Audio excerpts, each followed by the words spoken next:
Assalamualaikum warahmatullahi wabarakatuh. Perkenalkan, nama saya Taryuna Respandiarti dengan NIM 210510163.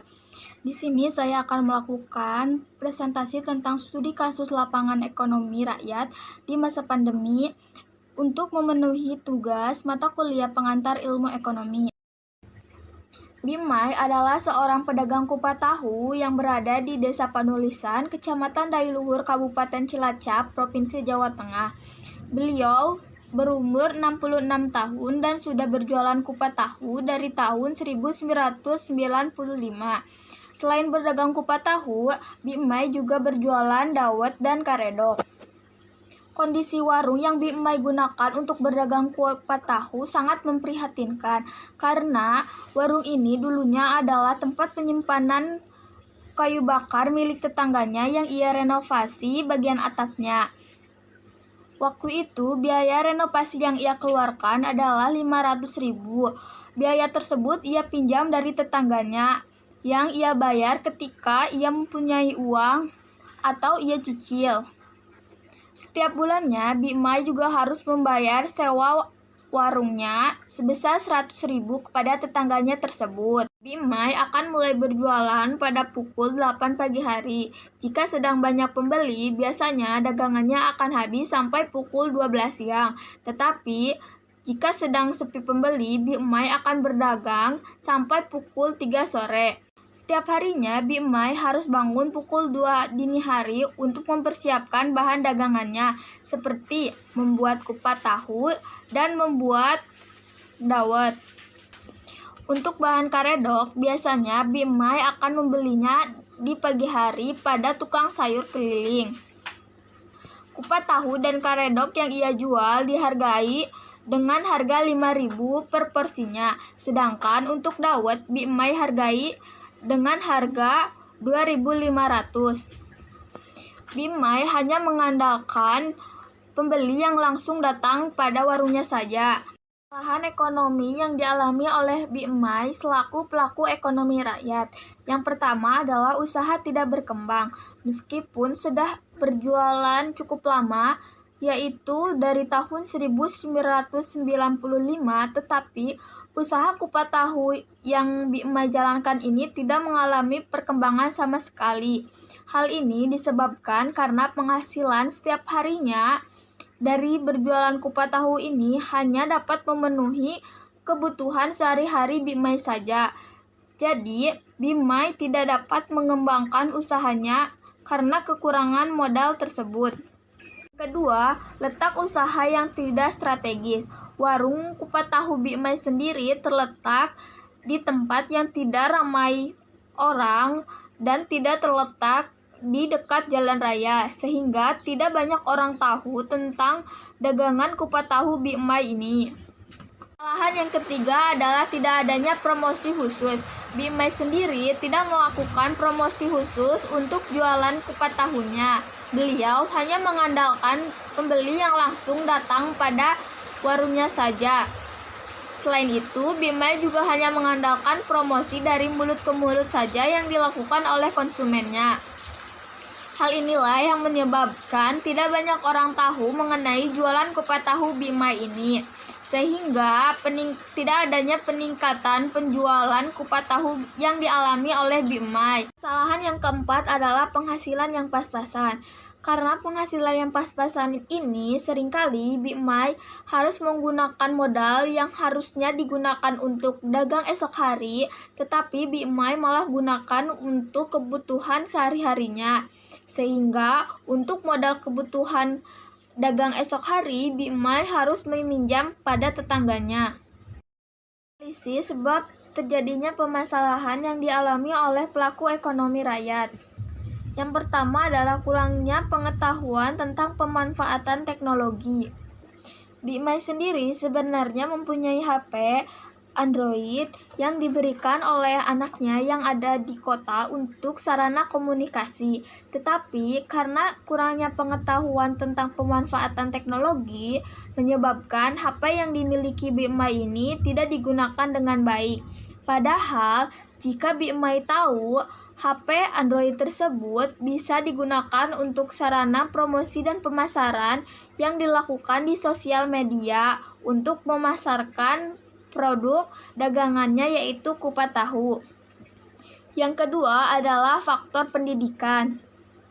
Karena hanya mengenyam pendidikan sampai SD, maka pengetahuan Big Mai tentang dunia bisnis sangat kecil, sehingga Big Mai tidak tahu bagaimana cara mengembangkan usahanya. Hal inilah yang menyebabkan usahanya yang telah dilakukan dari lama ini tidak mengalami pengembangan yang signifikan. Selain itu, beliau hanya fokus terhadap kualitas dari dagangannya saja dan tidak memikirkan bagaimana cara melakukan promosi atau pemasaran menggunakan teknologi yang ia gunakan dan ia miliki. Permasalahan yang ketiga adalah keterbatasan modal. Big Mai mengatakan bahwa sampai saat ini beliau tidak menerima bantuan modal dari pemerintah terkait bantuan UMKM di masa pandemi. Selain itu, Big Mai juga tidak bisa meminjam modal di bank. Hal inilah yang menyebabkan Big Mai tidak dapat memperbaiki warungnya menjadi lebih layak dan tidak dapat berpindah ke tempat yang lebih ramai dan strategis. Keterbatasan modal ini juga menyebabkan usaha kupat tahu Big Mai tidak mengalami perkembangan, padahal Big Mai sendiri sudah berjualan dari lama. Solusi permasalahan dan gagasan kreatif. Yang pertama dalam memperoleh modal. Dalam memperoleh modal, para pedagang yang ada di desa Panulisan dapat membuat kelompok dagang, sehingga kelompok ini nantinya dapat membantu anggota yang kekurangan modal. Permodalan pada kelompok ini bersifat transparan dan aman, sehingga antara pemberi modal dan penerima sama-sama enak.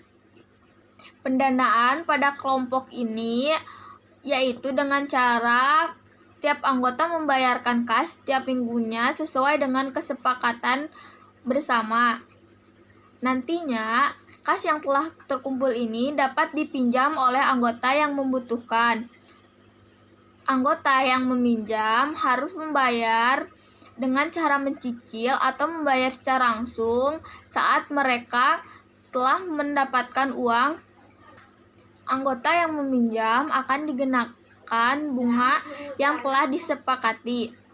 Yang kedua mengenai sistem pemasaran. Para pedagang yang ada di desa Panulisan dapat membuat sistem pemasaran baru yaitu dengan cara mempromosikan barang dagangannya melalui sosial media. Bisa dengan media WhatsApp atau Facebook karena dua media ini sangat banyak digunakan oleh semua kalangan termasuk ibu-ibu. Hal inilah yang bisa menjadi peluang untuk mempromosikan barang dagangan mereka. Ketiga yaitu sosialisasi dan pelatihan. Sosialisasi dan pelatihan ini dapat diadakan 1 bulan sekali di desa Panulisan dengan cara mengumpulkan pelaku-pelaku usaha, khususnya para pedagang, untuk diberikan bimbingan dan informasi mengenai bagaimana cara menggunakan teknologi dengan baik untuk pemasaran dan promosi dagangannya dan juga tentang kewirausahaan. Edukasi ini dapat dilakukan oleh mahasiswa yang ada di desa Panulisan ataupun Karang Taruna dan pengurus desa. Tahapan teori. Yang pertama, perilaku produsen. Untuk menghasilkan laba, biasanya produsen akan memaksimalkan output. Big Mai sendiri berusaha menjaga kualitas dagangannya dengan cara menjaga resep dari dulu. Ia tidak mengurangi atau menambah bahan dalam pembuatan kupat tahu dan dawetnya. Permasalahan produksi yang kerap terjadi dan dialami oleh Big Mai yaitu mengenai kualitas beras. Karena kualitas beras ini sangat berpengaruh terhadap kualitas dan dawet yang dihasilkan. Sehingga untuk mengatasi permasalahan yang terjadi ini, sekarang Big Mai dalam memberi beras akan lebih berhati-hati dan menyeleksi beras yang akan ia beli. 2. Teori pasar. Jika melihat dari ciri-ciri pasar pada objek observasi, berdagang kupat tahu yang dilakukan oleh Big Mai termasuk ke dalam pasar monopolistik. Karena melihat dari ciri-ciri pasar monopolistik seperti tidak adanya kesulitan dalam memasuki pasar yang berarti siapa saja dapat berdagang kupat tahu dengan mudah. Karena di penulisan sendiri terdapat banyak pedagang kupat tahu. Ciri yang kedua yaitu tidak adanya kerjasama antara pihak. Meskipun banyak pedagang kupat tahu, tapi antar kupat tahu ini tidak terjadi kerjasama. Karena setiap pedagang kupat tahu memiliki cita rasa tersendiri. Dari ciri-ciri tersebut, maka struktur pasar pada pedagang kupat tahu lebih mengarah pada pasar persaingan monopolistik. Perilaku konsumen. Kepuasan dari konsumen dapat dinilai dengan cara mereka menikmati produk. Bimai memberikan kebebasan pada konsumennya untuk berkomentar tentang dagangannya. Selain itu, beliau juga selalu menanyakan pada pembelinya apakah dagangannya enak atau berubah rasa. Bagi Bimai, kepuasan pelanggan adalah nomor 1. Beliau berusaha tetap menjaga cita rasa dari dagangannya sehingga para pelanggannya tidak berpaling dan membeli kupat tahu di pedagang lain. Inflasi, pengangguran, ketimpangan pendapatan, dan kemiskinan yang ada di desa Panulisan. Yang pertama, inflasi dan pengangguran. Di desa Panulisan, jumlah pengangguran masih tergolong tinggi karena desa Panulisan sendiri termasuk ke dalam desa yang padat penduduk. Tingkat inflasi dan pengangguran yang tinggi dapat berpengaruh pada menurunnya ekonomi di desa Panulisan. Pedagang kupat tahu sebagai objek observasi mengatakan jika inflasi tinggi menyebabkan beberapa barang naik, dia terpaksa tetap membeli dan tidak bisa menaikkan harga dari dagangannya. Karena jika dia menaikkan harga dagangannya akan berpengaruh terhadap banyaknya pembeli. Inflasi yang tinggi ini menyebabkan pemilik usaha ataupun pedagang kupat tahu sendiri memiliki keuntungan yang semakin sedikit. Begitu juga dengan tingkat pengangguran. Banyaknya pengangguran yang ada di desa Panulisan menyebabkan terkadang banyak juga orang-orang yang membeli kupat tahu dengan cara berhutang.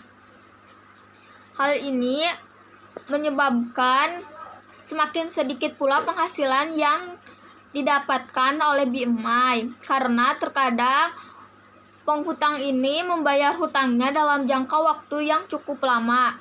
Kedua, ketimpangan pendapatan. Berdasarkan observasi pelaku ekonomi rakyat di mana Bimai sebagai objek observasi utama saya dan beberapa pelaku ekonomi pedagang kupat tahu lainnya yang ada di desa Panulisan membuahkan hasil bahwa meskipun mereka berjualan kupat tahu dengan produk serupa, tetapi penghasilan yang mereka dapatkan sangat berbeda. Bimai sendiri mengatakan bahwa penghasilan bersih yang ia dapatkan perharinya kisaran antara 40 sampai dengan 75.000. Sedangkan di tempat lain, Bu Ati, pedagang kupat tahu juga mengatakan bahwa penghasilan yang ia dapatkan perharinya antara 10 sampai dengan 45.000. Perbedaan dari pendapatan ini disebabkan karena kupat tahu yang dihasilkan oleh Bimai memiliki cita rasa yang lebih enak dibandingkan kupat tahu yang dijual oleh Bu Ati. Bu Nani sebagai penjual kupat tahu juga mengatakan bahwa ia mendapatkan penghasilan bersih perharinya antara 75 sampai dengan 120.000 rupiah. Perbedaan pendapatan antara Bimai, Bu Nani, dan Bu Ati ini disebabkan karena Bu Nani selain pembeli dapat membeli langsung di warungnya, Bu Nani juga melakukan sistem delivery order sehingga kupat tahu yang dijual bisa diantarkan langsung pada pembelinya. Hal ini tidak dilakukan oleh Bimai maupun Bu Ati. Karena tidak dilakukan oleh Bimai dan Bu Ati ini menyebabkan penghasilan yang didapat Bu Nani lebih besar antara mereka. 3. Kemiskinan. Tingkat kemiskinan di desa panulisan cukup tinggi karena mayoritas penduduk desa panulisan bekerja sebagai buruh tani yang hanya mengandalkan hasil dari bekerja saat panen di sawah milik orang untuk memenuhi kebutuhannya sehari-hari sampai panen datang kembali. Selain itu, kebanyakan penduduk desa panulisan juga berdagang. Pedagang yang ada di desa panulisan juga bukanlah pedagang yang mempunyai penghasilan besar. Penghasilan mereka hanya cukup untuk memenuhi kebutuhan sehari-hari saja. Kebijakan fiskal merupakan kebijakan yang dilakukan oleh pemerintah untuk mengatur pendapatan dan pengeluaran negara, sedangkan kebijakan moneter adalah kebijakan yang dibuat bank untuk mengatur uang yang beredar.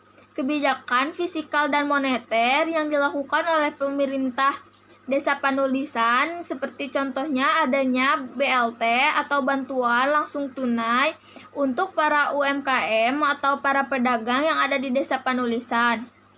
Selain itu, pandemi ini pemerintah desa panulisan juga memberikan bantuan modal dan bantuan usaha pada pelaku ekonomi. Pemerintah desa panulisan juga melakukan bedah usaha. Bedah usaha ini dilakukan untuk menganalisis tentang perkembangan usaha dan membantu usaha-usaha yang ada di desa panulisan untuk menjadi lebih maju. Upaya pemerintah dalam mengatasi masalah ekonomi yang terjadi di panulisan. Yang pertama, meningkatkan SDM di desa panulisan. Peningkatan SDM ini dilakukan dengan cara memberikan pelatihan tentang pemasaran produk dan kewirausahaan pada kalangan menengah ke bawah, sehingga diharapkan mereka dapat memperbaiki produktivitas dan mengembangkan usaha serta memperbaiki pendapatan yang diterima. Yang kedua, program sekolah sore. Pemerintah desa panulisan melakukan program sekolah sore untuk masyarakat yang tidak dapat membaca dan menulis. Program ini diharapkan mampu meningkatkan kreativitas masyarakat, terutama bagi pedagang maupun UMKM yang ada di desa panulisan. Yang ketiga, adanya bazar UMKM rutin di hari-hari besar. Bazar ini dilakukan dengan cara mengumpulkan UMKM dan pedagang-pedagang yang ada di desa panulisan atau di sekitar desa panulisan, yang mana mereka dikumpulkan di salah satu tempat, biasanya dikumpulkan di lapangan untuk dibebaskan menjual produk-produk yang mereka hasilkan. Berikut merupakan foto keadaan BIMAI selaku objek observasi studi kasus lapangan saya. Sekian presentasi yang dapat saya sampaikan. Terima kasih. Wassalamualaikum warahmatullahi wabarakatuh.